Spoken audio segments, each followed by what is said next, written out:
Welcome everyone to another episode of Slasher Scotty. I am your host, Scotty McCoy, and boy do I have a surprise for all of you.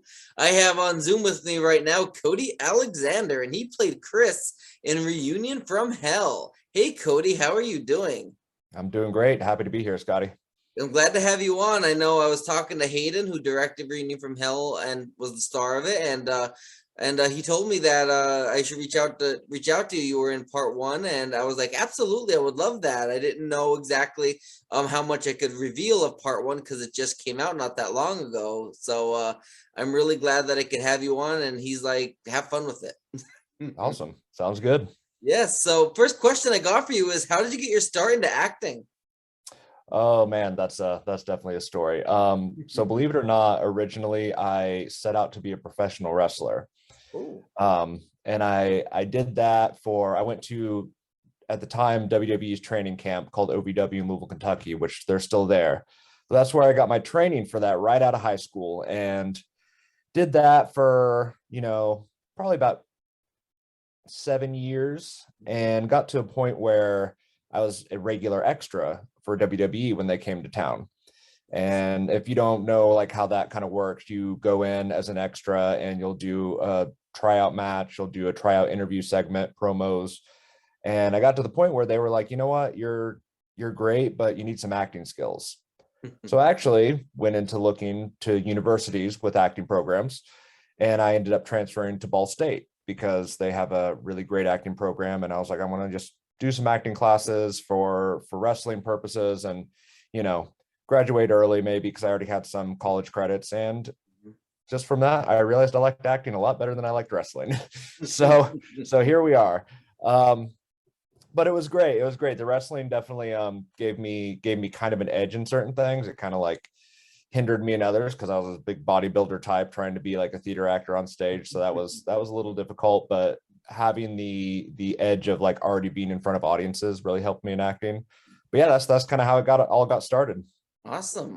Yeah, and I'm a big wrestling fan, big WWE fan. So that's really cool that you actually did that. It's not easy work. A lot of people think No. it's easy, and I had a couple wrestlers on the show, and they all told me that it's not easy. It's really hard. It's even harder to get into it. Oh yeah. And they said that they think that the hardest part is probably the mental aspect of not being home like 300 days of the year, which is Yep.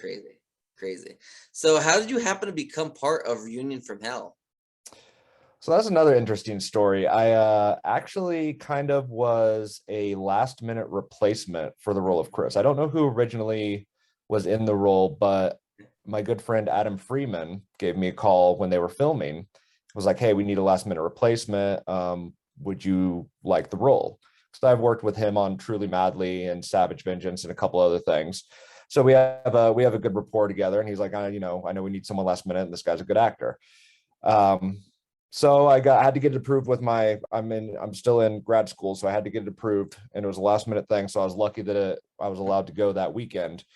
So it was a weekend shoot, and I just went up there, did the role. I had like couple days probably beforehand to do as much memorizing and familiarization as I could. And they were like, you killed it.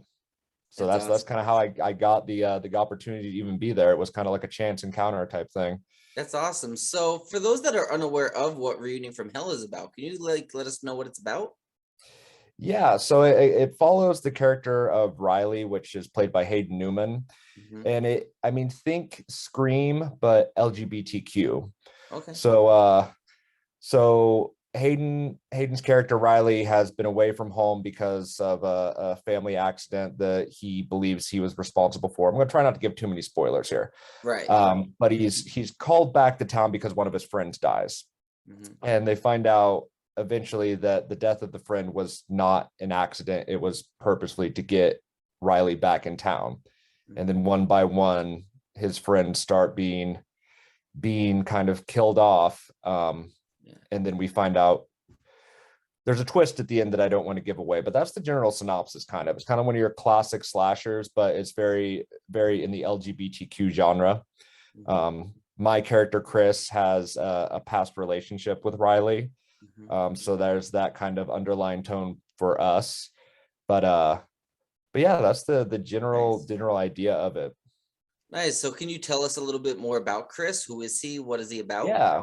So Chris is when Riley comes back to town, Chris has just been promoted to detective. He's been in law enforcement. Um, there's like some jokes in the film that Chris is much older than Riley. He's like they have that kind of relationship. Um, but he really does care for Riley. And like the incident in Riley's family that kind of drove him away was what kind of broke him and Chris up. That wasn't really the relationship itself was anything wrong with it. It was this other experience in Riley's life, this other incident that kind of drove them apart. And in one, you find out Riley leaves town kind of without really saying goodbye to anybody for the most part, or any explanation. He just kind of bolts as soon as he can for personal reasons. So when Riley comes back in town for the first time in how many years, Chris finds out about it, pays him a visit, and there's still feelings there. There's definitely still feelings between Chris, definitely for Riley, and I would say that Hayden would agree that there's definitely feelings on sussed out feelings for Riley towards Chris. So it was fun playing that romantic tension dynamic because Hayden's an excellent screen partner.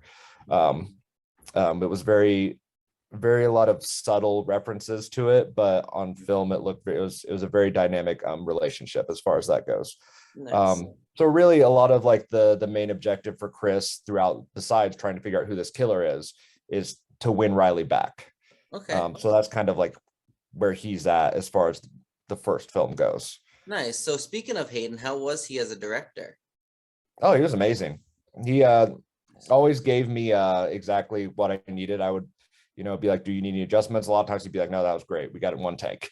Right. But then whenever I was like, I would ask for like what more do you want, because like I said, I only knew the character for a few days before I got on set. And he was very, very good about giving me some backstory and giving me some details that I could work with in the moment, so he could get the story built that he was trying to go for. Right. Awesome. So I know that Reunion from Hell 2 is going to be filming in January. I'm going to be part of it. I'm playing Logan. I was announced. Oh, nice. So that's going to be very fun. Driving from Maryland down to Tennessee, Yeah, where we're filming. that'll be a drive. That'll be a drive. Yep. Well, my mom and her best friend are taking me, so because I don't want to do the long drive, I rather Fair sleep. enough.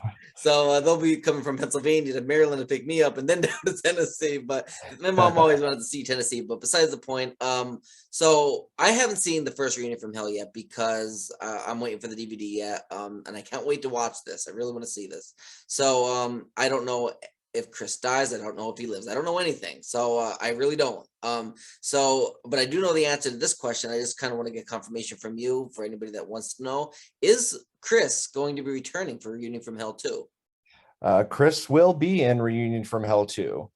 So a lot of people are like, oh, because some people have seen it, and I do take some damage, and it's implied that Chris is dead.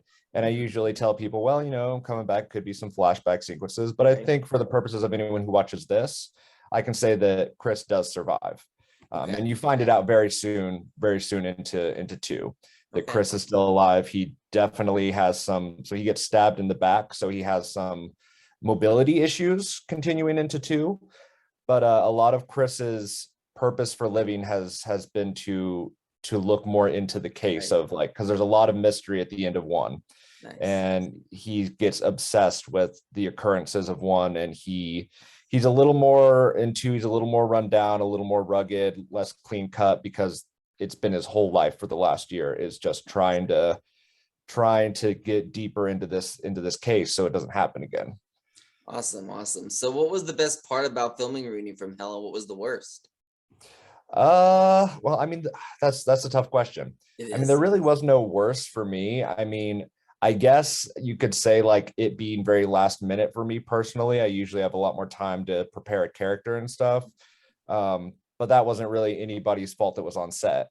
So that was just part of the circumstances of the gig. But I don't know, the best was making like everyone on that set to me was just amazing. Like Sam, the assistant director and cameraman and technical, I think you could call him the technical director, and Jonna, his wife now, They're amazing. Adam's always amazing to work on set with, and his partner Steve. Obviously Hayden. Unfortunately, I will say one thing about this. Kathy Podwell was in this one, but I did not get to do a scene with her.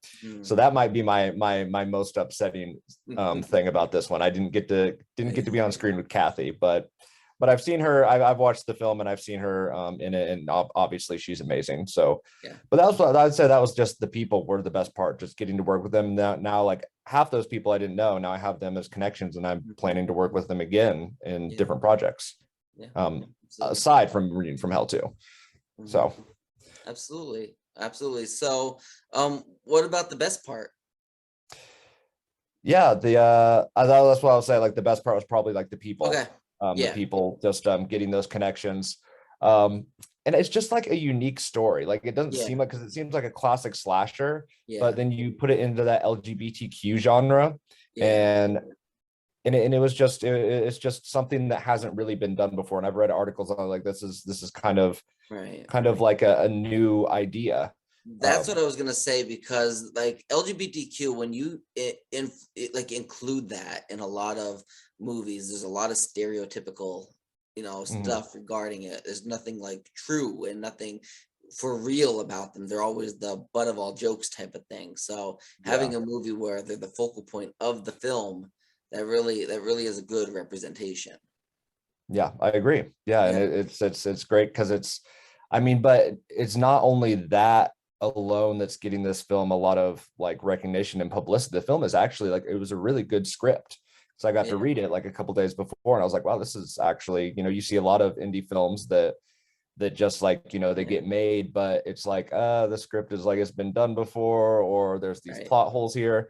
It was actually very clean and tight, I would say, as a script for especially for the independent circuit on filmmaking.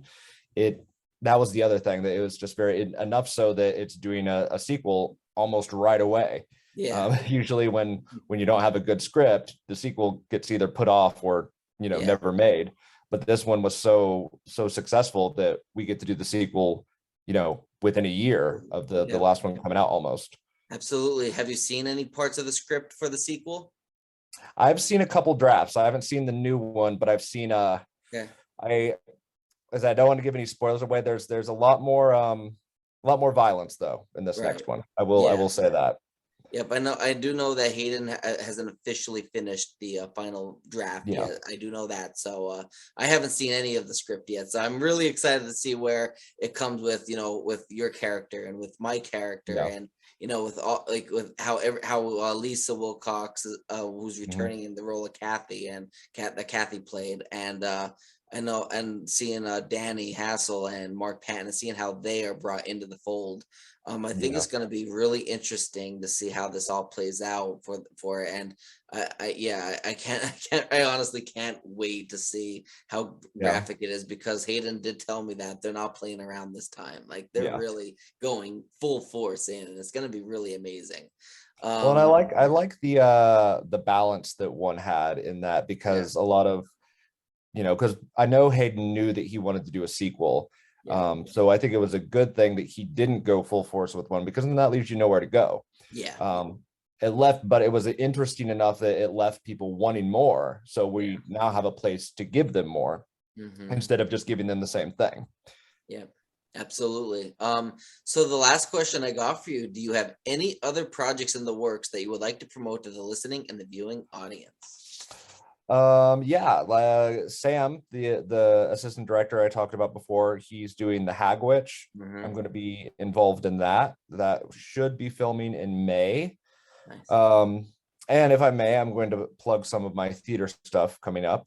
I have a show. It's actually my thesis role at University of Southern Mississippi. I'm going to be playing Charles in Blithe Spirit. If you don't know what Blithe Spirit is, it's a farcical comedy about a man who has a deceased wife that gets summoned back to life while he has a living wife, but only he can see her. So it's very supernatural. So for the horror fans out there, if you like supernatural comedy, you might want to check this out. It will be streamed, so you don't have to be in Mississippi to see it. You can follow me at the Cody Alexander on Instagram, or find my Facebook page. Just search Cody Alexander. You should be able to find it. And I'll be posting stuff about all that on there, and updates for the Hag Witch, as well as some other film projects that might be coming up. Awesome. Sounds like a plan. Well, I thank you, Cody, for joining me. Absolutely. Thank you for having me. Not a problem. You have a great rest of your night. You as well, sir. Yep. Thank you. Bye. See you soon.